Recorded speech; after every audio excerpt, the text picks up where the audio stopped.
A new study claims air pollution is now a leading cause of lung cancer. A local group is claiming that short-term rentals are to blame for the housing crisis gripping London in recent Economic years. news. The government's response to the pandemic appears to be the main driver of the recent spike in inflation.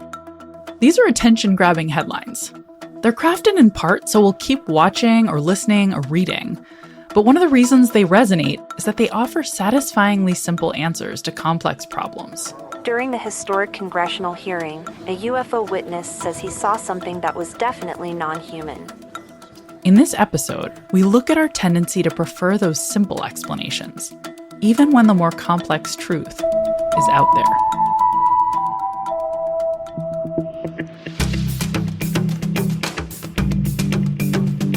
I'm Dr. Katie Milkman, and this is Choiceology, an original podcast from Charles Schwab. It's a show about the psychology and economics behind our decisions. We bring you true and surprising stories about high-stakes choices, and then we examine how these stories connect to the latest research in behavioral science. We do it all to help you make better judgments and avoid costly mistakes.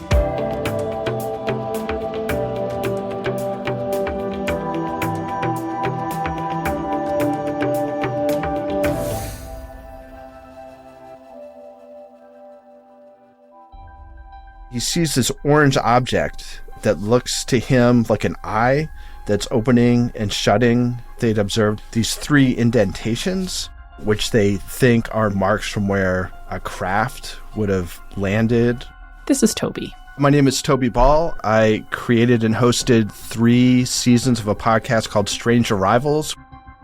Toby is talking about something known as the Rendlesham Forest Incident.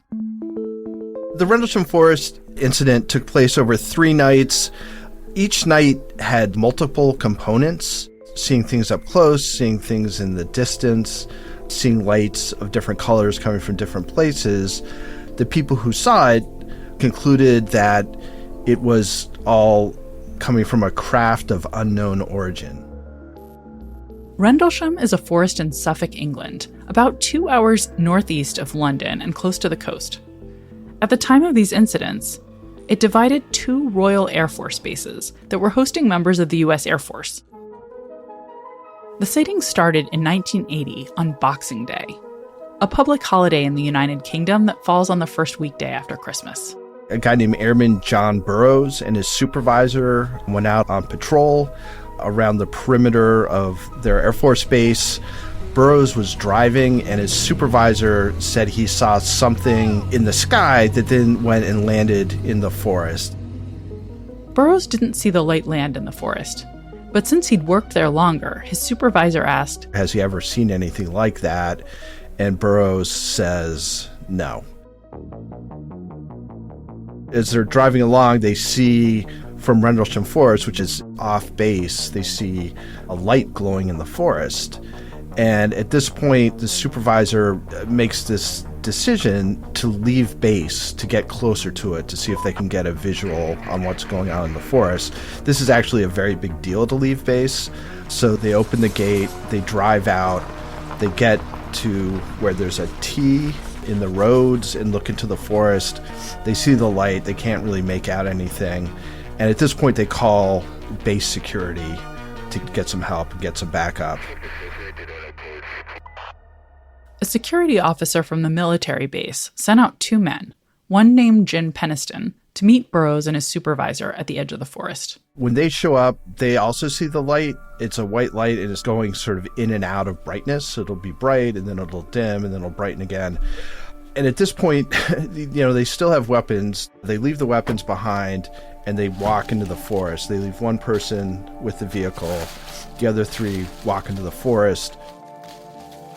Along the way, one of them stops to try and fix their radios. They're having trouble and want to be able to communicate back to the base. So the 2 people who continue into the forest are Burroughs and Peniston. And they walk through the forest for a little ways towards the light, and then they come across a berm in the forest, and the light gets brighter, and they hit the deck. Like they duck behind the berm because they don't know what's happening. They end up crossing a creek, and through the woods they see a blue and white light, and that's there for a very short period of time, 1 or 2 minutes, and then that disappears. At this point, they're cold, they're wet, they're tired, they're pretty freaked out by what they've seen. So they return to base and sort of report what happened to them. And the people at the base say, all right, just go home, get some rest. The next night, there are more reports of mysterious lights coming from the forest. Another 2 security officers are sent out to investigate. One of them claims a light entered her vehicle, but nothing more. And then the third night, a lot of things happened. The main person here is a guy named Colonel Chuck Halt.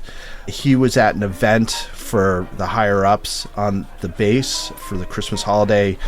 An airman comes in and says there's been lights sighted again. So Halt is tasked with going to investigate. He grabs some people and some equipment so that they tromp out into the woods. Again, they've gone off base. They find the site with the indentations that Burroughs and Peniston had seen the 2 nights previous. They get there, they use the radiation detector, and they pick up elevated radiation signals. Halt puts on the star scope and starts looking around. A star scope is a special nighttime scope or visual aid for a rifle. Some of the trees seem to be glowing. This is obviously fairly alarming to him. And then there's this light that's kind of appearing and disappearing rhythmically. And he sees this orange object that looks to him through the star scope like an eye that's opening and shutting rhythmically, and it's kind of moving through the forest. The final thing they note is that there's 3 very bright lights that are low on the horizon. They look like stars, but they're brighter, at least one of which is changing colors. And he thinks they're moving in synchronization, but moving away from them. At this point, he calls back to base to see if there's any radar coverage of what's going on. Have they picked up anything unusual? They say no, and in fact, he remarks about how little interest the people on the base seem to have about what's going on out in this field and in the sky above them. And at that point, again, it's late at night, people are tired, and they go back to base. And that's essentially the end of the actual sightings. No one else on the base took the sightings very seriously. Nothing unusual was showing up on radar. And while Halt wrote a detailed account of what he'd experienced, there was no official follow-up on the memo. No one in the US or the Royal Air Force was particularly worried. They are incredibly not interested in what's happening. They barely pay any attention to it. But then, the media got a hold of the story. It was almost 3 years later when a News of the World tabloid article loudly claimed, UFO lands in Suffolk, and that's official. Remember, it's the early 1980s. Aliens and UFOs were a big part of the American zeitgeist. The movie E.T. the Extraterrestrial was a massive hit in theaters in 1982 and 83. And a book called The Roswell Incident brought a 1947 story about a purported alien encounter in Roswell, New Mexico, back into the public consciousness. Add to this that the American forces positioned on these British air bases were looking out across the sea to Europe, ready with nuclear weapons should the Soviets decide to attack. This news about an encounter in Rendlesham inspired a range of investigations, this time outside the military. Lots of people wanted to believe that it must have been some kind of alien encounter. But others, like Ian Ridpath, a UFO skeptic and amateur astronomer, were not so sure. But what were all those lights, the radiation, and the indentations on the forest floor? Ridpath goes to Rendlesham Forest, and there he talks to a forester by the name of Vince Thurkettle. And Vince has been in Rendlesham Forest for quite a while, and he notes to Ian that a place called the Orfordness Lighthouse, and it's one of the brightest in England. And he says, it's 5 miles from the base, so the light is going to be very intense in the forest, especially if you don't know what you're looking at. That was Ridpath's first clue that maybe these sightings were less mysterious than they seemed. He then finds out from astronomers that night at 3 a.m., when they were on patrol, when they saw this, glowing thing descend into the forest. There was actually a very bright fireball that was seen all across southern England. A fireball, of course, is another word for a meteor. If you didn't know what it was, it would really throw you off because it's big and it's bright and it moves fast. So there's this illusion on these very bright fireballs that they're closer to the Earth than they actually are. It's just the way your brain processes that. So that was Ridpath's second finding that explained one of the sightings. And it got him thinking that these events must have been a bunch of separate phenomena that, when put together, might seem like they were caused by one UFO. A third hypothesis. The blue and white lights observed in the forest were likely from a police car. There was one confirmed on patrol in the area that night. English police cars don't always use red in their lights. And the marks on the ground? People who lived in the area and were familiar with the forest believed them to be excavations by rabbits. Again, nothing really out of the ordinary. And then the third night, when Chuck Halt goes out with his people and this equipment, part of the issue is that they don't really know how to use the equipment. For instance, the radiation detector that they were using is really used to detect really high levels of radiation if there's been an atomic test or something like that. So if you're just using it when there's nothing but the usual background radiation, it's not calibrated to be able to detect differences that are really small. And the Starlight rifle scope? It brightens things like 20 or 30,000 times as bright as you would normally see it. So something like looking at a tree that has a flashlight being shown on it will make it look like it's glowing through the goggles. If you're looking at a very bright lighthouse light circling around, it's just going to blast your eyes, right? It's going to be way too bright. So it's much more likely that instead of an extraterrestrial eye opening and closing, what Halt experienced was the result of a highly amplified lighthouse light seen from a distance using a starlight scope. The three low lights in the sky were also likely stars, bright ones, according to astronomical information from that night. Sirius, in particular, is the brightest star in the sky. Halt had mentioned that it was changing colors, and that's actually something that Sirius does. So there are all these credible explanations for what was observed over several nights. These sightings were likely the result of multiple natural and man-made phenomena. But that's not what many people's cognitive architecture led them to believe. 3 of the key witnesses have written books. Rendlesham is still mentioned in the media from time to time. And if you visit the forest today, you'll find a UFO trail complete with a model spacecraft based on what was described back in 1980. The Rendlesham Forest incident has become a legend. This is how folklore is created. If there's something happens and there's not an explanation that people can agree upon, that's when folklore comes in to fill the void and provide explanations for things that don't have satisfactory explanations. Toby Ball created and hosted 3 seasons of Strange Arrivals. He's also on a weekly podcast called Crime Writers On, looking at true crime in popular culture. You can find more details about Toby's work in the show notes and at schwab.com/podcast.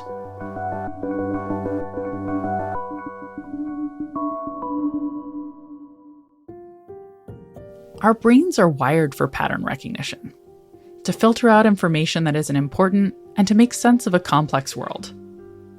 It turns out that it's often wise to exhibit a preference for simple, single explanations to complex things we might not understand.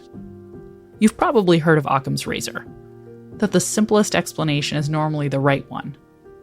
But then, of course, there are plenty of times when the truth isn't simple or straightforward. The Rendlesham Forest incident is far more likely to be explained by multiple separate phenomena than it is to be explained by a single and highly unlikely visit from an extraterrestrial craft. We've invited my next guest, Tania Lombrozo, on the show to share her research on our mind's preference for simple explanations and when it can lead us astray. Tania is the Arthur W. Marks Professor of Psychology at Princeton University. Hi, Tania. Thank you so much for taking the time to talk with me today. Thanks for having me, Katie. I'm really excited to talk about your research on people's preferences for simpler explanations. First, I was hoping you could just describe what it means to have a preference for explanatory simplicity and how this relates to the widely known philosophical principle called Occam's razor. Yeah, that's a great question. I think we're all familiar with some version of Occam's razor. So Lisa Simpson had a version of The Simpsons where she basically describes it as when there's multiple explanations, the simpler explanation is probably the true one. But it turns out that when you dig into that, figuring out what counts as simpler isn't really that simple at all. So one of the ways that we have tried to characterize this in psychological research is by thinking specifically about the case where you observe some things in the world and you're trying to come up with a causal explanation. So for example, you observe that somebody has some symptoms and you're trying to figure out what's causing those symptoms.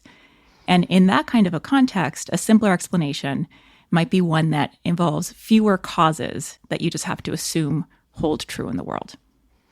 So, for instance, say I have blurry vision and an upset stomach. The complex explanation might be, I haven't gotten enough sleep and I have a stomach bug. And a simpler one would be some single disease that causes blurry vision and upset stomach. Is that exactly? That's right. And so in that case, you would think a preference for simpler explanations would be a preference to think it's that one cause that accounts for both of the symptoms. And the way that we have asked the question in the lab about whether or not people show such a preference is by giving them scenarios just like the one that you came up with, but also giving them cases where they have some additional evidence about what's more likely to be true. And I love that. Yeah, because that starts to get into whether this is a bias or sort of a heuristic that's consistently right. That's exactly right. So we can ask the question, not just do people show this preference when they have no additional information, but even when they do have some probabilistic information that might allow them to figure out what's more likely, do they still show a preference for the simpler explanation, perhaps more than they ought to based on how the numbers work out? And most of the research suggests that people do. It's really interesting. I'd love it if you could actually describe one or two of your favorite studies showing that people prefer these simpler explanations to more complex ones, even when that's not necessarily the right decision to make, given the evidence. One of my favorite studies looking at this was done with my then PhD student, M. Pacer. And what we did is we had people participate in an experiment, and we wanted them to not have a lot of background beliefs about this particular case. And so we introduced them to an alien planet, and they were sort of anthropologists learning about this alien planet. And among other things, they had to learn about various diseases that these aliens suffer from. And so they would get a bunch of training about what the possible diseases were and what symptoms they cause and how frequently each of these diseases occurred and so on. And then they basically had to do like a fake diagnosis task, right? So they'd be told about a particular alien, and this alien might have purple spots and sore mentals. And they'd have to tell us what they think is the most satisfying explanation for these two symptoms that this particular alien has. So because we have control over this alien world, we can control what is in fact most likely to be true. And what we found in that study is that people preferred the simpler explanation when it was more likely, but also when it was less likely. It wasn't until the complex explanation was many, many times more likely to be true than the simple explanation that a majority of participants would actually select that as the most satisfying explanation for the alien symptoms. That's so interesting. And I love the example of medical diagnosis because we can so easily map it onto other kinds of decisions that are really consequential. What are the qualifications? When do we not show this effect and make the right decisions? Yeah, I mean, well, the first thing to say is that there's some nuance to how people show this effect. What people seem to care about isn't just the number of causes per se, but the number of causes that are themselves unexplained. So, for example, suppose that you had a student who is both hungry and tired. And one way that you might explain that is by saying that they're hungry because they skipped breakfast and they're tired because they stayed up late. And those would be two independent causes that explain both being hungry and tired. So that might seem like a somewhat complicated explanation. You're positing two causes rather than just one. But now I'm going to give you something like a common cause that might explain both why they skipped breakfast and why they stayed up late. And that's that they went to a big party. So now I've given you a third cause. This is more complicated. Now we have like the party causing them to stay up late and causing them to skip breakfast and so on. But on the other hand, I've reduced all of these causes to one underlying root cause. And so we talk about this as root simplicity. And what people really seem to care about is not just the number of causes per se, but having a smaller number of root causes. That's so interesting. And can you say anything about why it is that we have that preference for both simplicity and for this sort of broader idea of a root cause? At this point, I would say this is speculation. So this is going beyond any data that I have or that other people have. But I think one idea that's compelling is that part of what we're trying to do when we're explaining the world around us is figure out useful levers in the world. If you want to be able to predict what's going to happen, if you want to be able to control what's going to happen, figuring out those places where you can intervene or change things that would allow you to control a set of effects might be really useful. And so part of what root causes allow you to do is, in an efficient way, represent what it is about your environment that you'd need to know in order to make a bunch of predictions, or where it is in your environment that you would want to intervene if you want to control some effects. I wonder to what extent you also think the preference for simplicity is a heuristic, meaning sort of right on average, but wrong in important situations. Do we have a sense of whether or not this is generally accurate as opposed to just a rule of thumb that exists to get at root cause?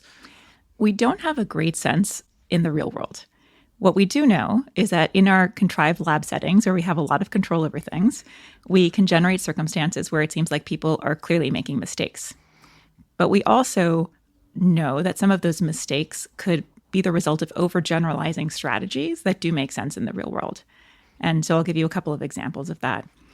So if causes are rare, when we're talking about things like diseases, where you're hopefully more likely to not have them than to have them, then it's a pretty good rule of thumb that somebody's more likely to have one than two.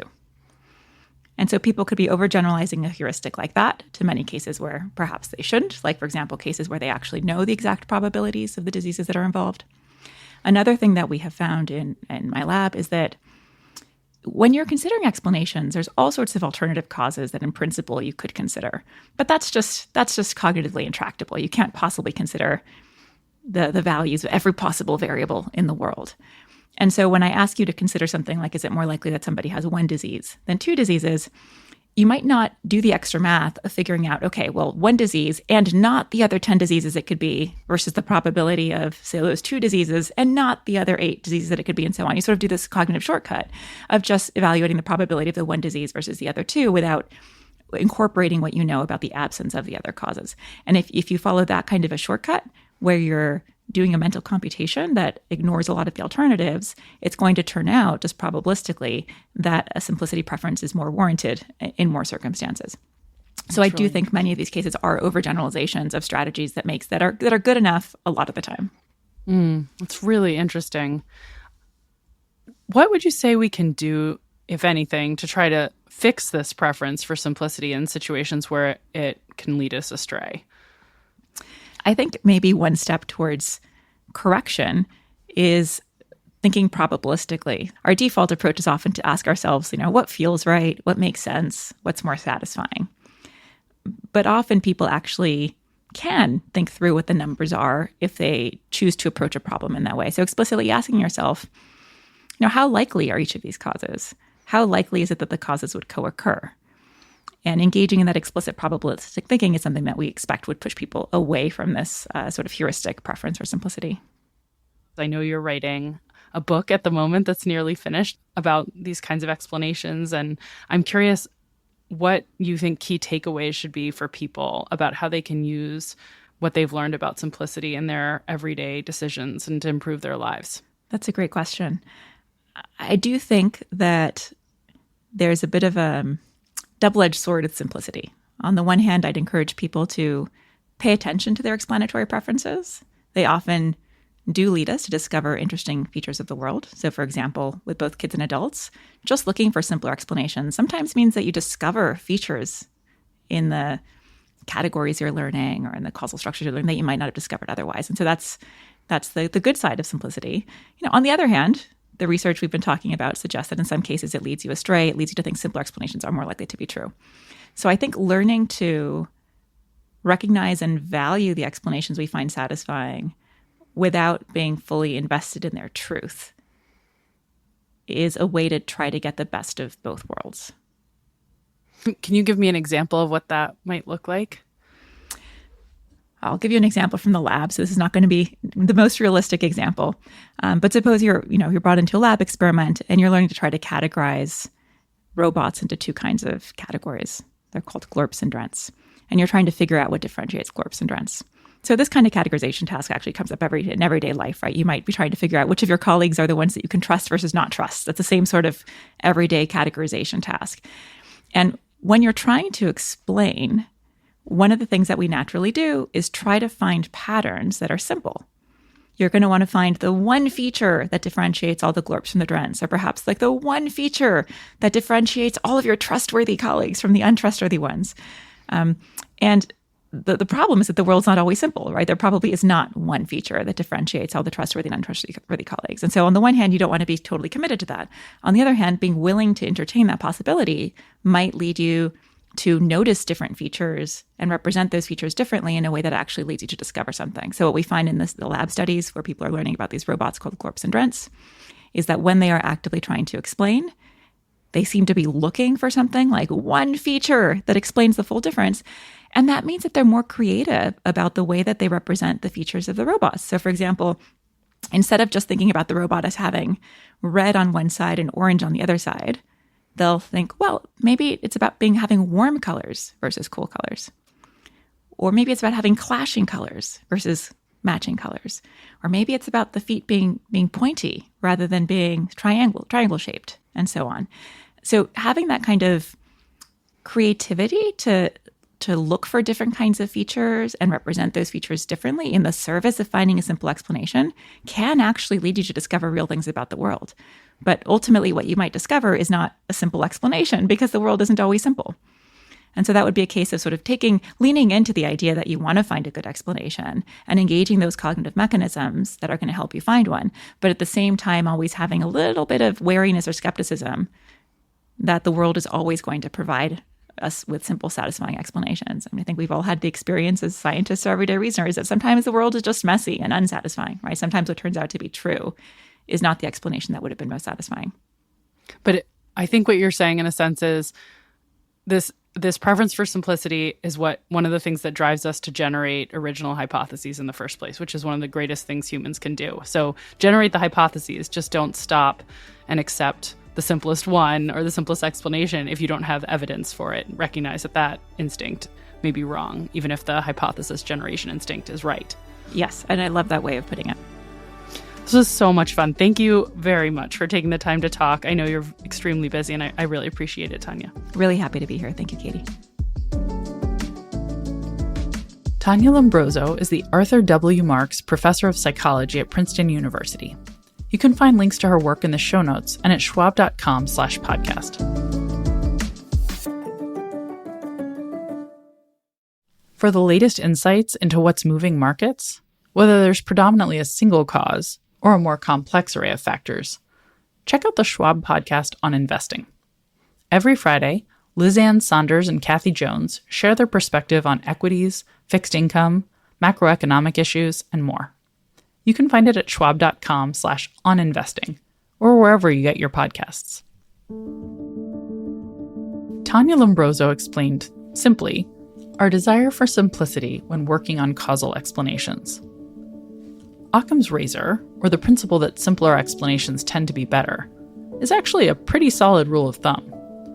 My husband is an astrophysicist, and when I asked if he could think of any examples from the history of physics where Occam's razor had proven misleading, he just came up with counterexamples, times where it had proven valid, like the Keplerian model of the solar system. Kepler's model replaced a far more complicated and patchwork Earth-centric explanation for observed planetary movements with a single, unified model capable of simply predicting actual orbital patterns. Reducing unnecessary complexity in our thinking and in our lives tends to be helpful. But Tania Lombrozo's research reminds us that any good rule of thumb, or heuristic, can be harmful when over-applied or taken to extremes. If we jump too quickly to simple single answers like aliens or Bigfoots or cancer or conspiracy, we may overlook more complex, accurate answers like lighthouses and comets, bears and fog, dehydration and a respiratory bug, and poor security and a bad guy with a weapon. The solution? Question your explanatory instincts. Ask yourself if you've come up with the most likely answer to a puzzle, or the best explanation for a change in a stock's price, or just the one that jumped to mind most easily. Consider the probabilities. and you'll draw better conclusions. So we're not saying the unexplainable isn't extraterrestrial. We're just saying, consider the likelihood, and how satisfying you find any answer, as you move to draw your own conclusions. There's a quote attributed to Einstein, though the story behind the line is ironically more complicated. But it goes something like this. Everything must be made as simple as possible, but not simpler.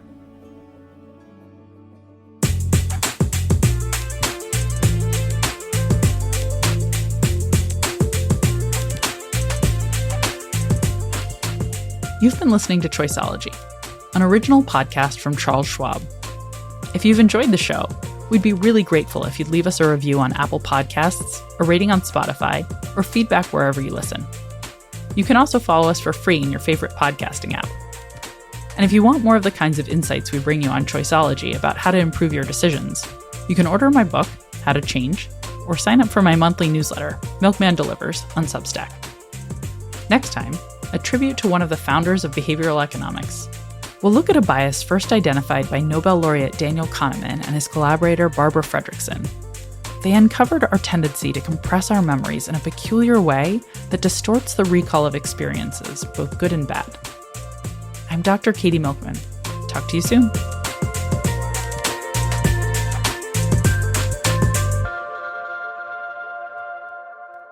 For important disclosures, see the show notes or visit schwab.com/podcast.